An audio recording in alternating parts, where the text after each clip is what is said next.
Now let's enter into some accounting of the energy production yields up to this point in our oxidation of glucose. So let's start at the very beginning, and let's start with glycolysis then. We start out with glucose, as you know, and we know that glucose is a 6-carbon molecule. It's got C6, H12, O6. So we start out with a 6-carbon molecule, and we know that in the process of glycolysis, we produce 2 pyruvate molecules. And each of those is a 3-carbon molecule. So we have two C3s, if you will, at pyruvate. What comes out of glycolysis? Well, we know that we invest 2 ATPs. So we're minus 2 ATPs, but we know that we get 4 ATPs out,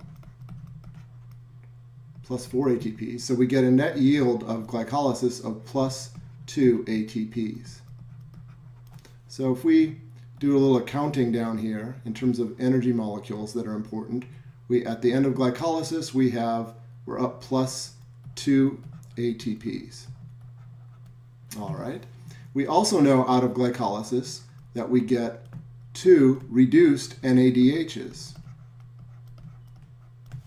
So we are up at the end of glycolysis for plus 2 NADHs. And NADH, when it is reduced, or NAD when it is reduced to NADH, accepts 2 electrons plus a proton.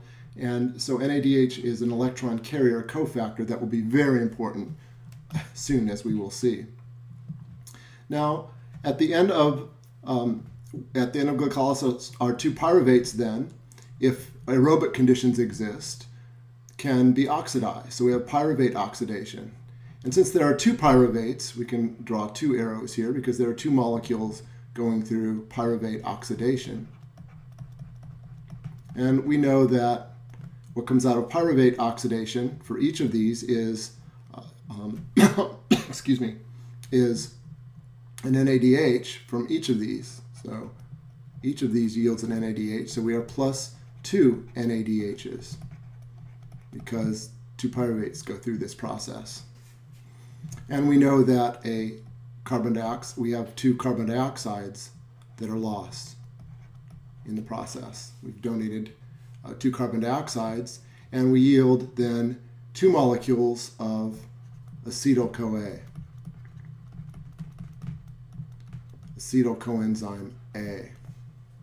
And each of these these acetate groups are 2-carbon compounds. All right, so we were plus 2 NADHs from glycolysis, and we have 2 more from pyruvate oxidation, so that's plus 2 more NADHs down here, okay. And now we are ready to enter the Krebs cycle. And since there are 2 molecules of acetyl-CoA that donate 2 carbons to oxaloacetate in the first step of the Krebs cycle, we can really say that the Krebs cycle runs twice. There are 2 Krebs cycles per molecule of glucose oxidized. And we know that each one of these Krebs cycles yields 3 NADHs from each, so that actually is 6. We're up plus 6 NADH from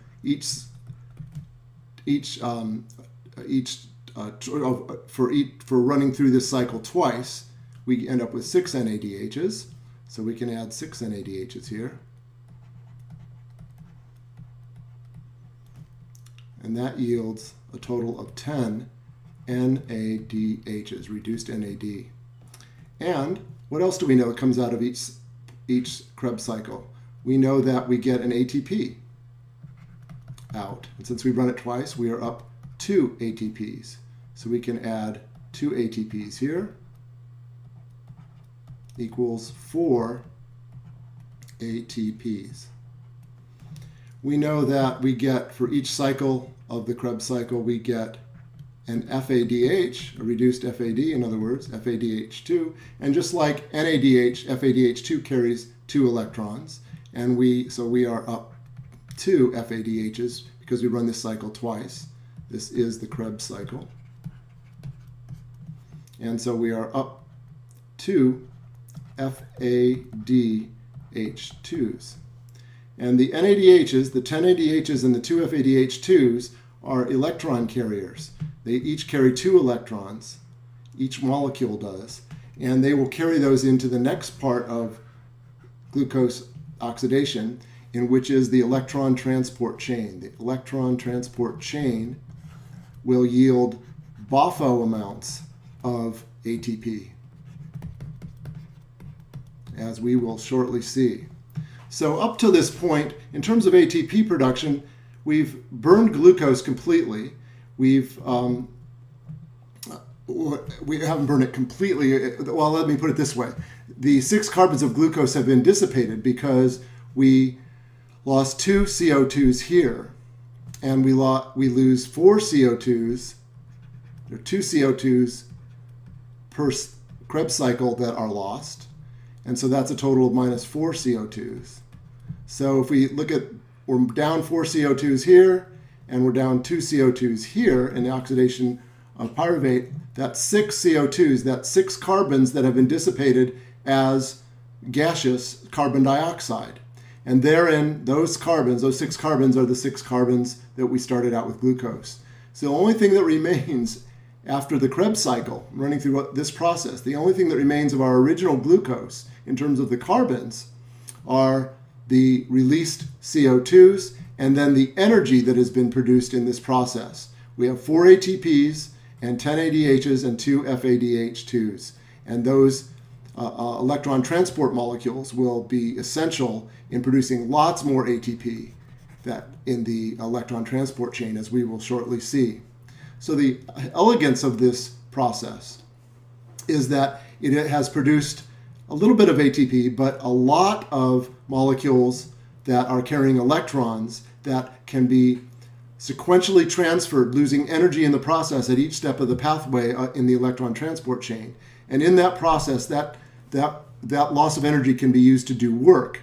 And we will see that the work that is being done is to create a proton gradient across the inner mitochondrial membrane of mitochondria, if you're a eukaryote, or across the plasma membrane of prokaryotes that are running this process. So next we're going to tackle the electron transport chain. So as I've just said, after glycolysis we have 6 carbon dioxides, and that makes sense because what do we do when we respire? We breathe in oxygen, and we'll see we'll use that oxygen at the end of the electron transport chain, but we breathe out CO2, and we'll see that we also breathe out water, where that comes from. So we're breathing out CO2. We've produced 6 CO2s, which represent the 6 carbons of glucose. We have 4 ATPs, we have 10 ADHs, and 2 FADH2s, and now the electron transport chain can utilize these electron carriers. So the electron transport chain is a series of membrane-bound electron carriers that are embedded in the mitochondrial inner membrane of eukaryotes, in the plasma membrane of prokaryotic bacteria. And electrons from NADH and FADH2 are going to be transferred to the protein complexes of the electron transport chain. And the complexes of the electron transport chain transfer electrons to the next complex in the chain. And that is where work is being done by the loss of energy of electrons in their transport to do the work of pumping hydrogen ions across the relevant membrane. And as I've just said, energy is lost with each electron transfer, and that is used to pump protons, that is hydrogen ions, across the membrane in the mitochondria from the matrix of the mitochondria inside the inner membrane of the mitochondrion to the intermembrane space, the space between the outer membrane of the mitochondrion and the inner membrane of the mitochondrion. So we're pumping hydrogen ions across the inner mitochondrial membrane into the intermembrane space. And the result is that a proton gradient is established across that membrane. And what do you know about gradients of molecules, you know that the thermodynamic force that exists that drives diffusion makes matter at a high concentration want to, thermodynamically speaking, migrate to areas of low concentration. High concentration molecules, high concentration solutions dissipate into lower concentration, evenly distributed concentration of molecules. So that proton gradient we can refer to as a proton motive force. It's a force that can drive an enzymatic activity that will produce ATP, as we shall see. So here is the electron transport chain. Let's discuss that in just a moment. Well, we finally arrived at the electron transport chain. And here is our 3 protein complexes of the electron transport chain simplified into schematic form. The first is NADH dehydrogenase complex, then the BC1 complex, and finally the cytochrome oxidase complex. And between these complexes are electron carriers, ubiquinone and cytochrome C. So let's see what happens when NADH donates electrons to this process. NADH is oxidized to NAD+. A hydrogen ion is used in the process. Two electrons are donated to the NADH hydrogenase complex, and those electrons lose energy in the process, and that energy is used to pump a hydrogen ion out of the matrix of the mitochondrion up here to the intermembrane space. If this were a prokaryote, this would be the cytosol of the cell, and this would be the intermembrane space between the plasma membrane and the cell wall. But for the mitochondrion, here we have the matrix and then the intermembrane space. Here's the intermembrane space, and we're talking about the matrix here. That's what we're looking at here. So hydrogen ion then is pumped out, a proton is pumped out from the matrix to the intermembrane space. And those electrons are transferred to ubiquinone, which transfers electrons to the BC1 complex. And in the process, another hydrogen ion is pumped out. The electron is finally transferred to cytochrome C, which then transfers those electrons to cytochrome oxidase, and another hydrogen ion is pumped out. And oxygen, molecular oxygen, serves as the final electron acceptor in this chain. And in so doing becomes two protons, two hydrogen ions, plus 1 oxygen atom, and 2 electrons yield molecular water, which we breathe out when we respire. If you ever see your breath condense when in cold weather, that's water that we are breathing out. So the power of oxygen as a final electron acceptor drives this process, and that was a wonderful evolutionary discovery that we'll talk about in a little while. So NADH then will end up producing 3 hydrogen ions that are pumped into the intermembrane space. Roughly, it depends on the organism you're talking about, but 3 hydrogen ions.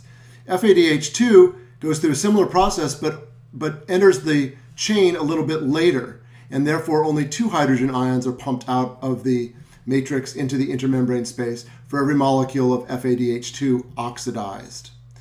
And then this proton gradient that we've produced by pumping hydrogen ions out will be used to drive ATP synthase, a protein that will catalyze the manufacture of ATP molecules, as we will see it in the next segment of this lecture.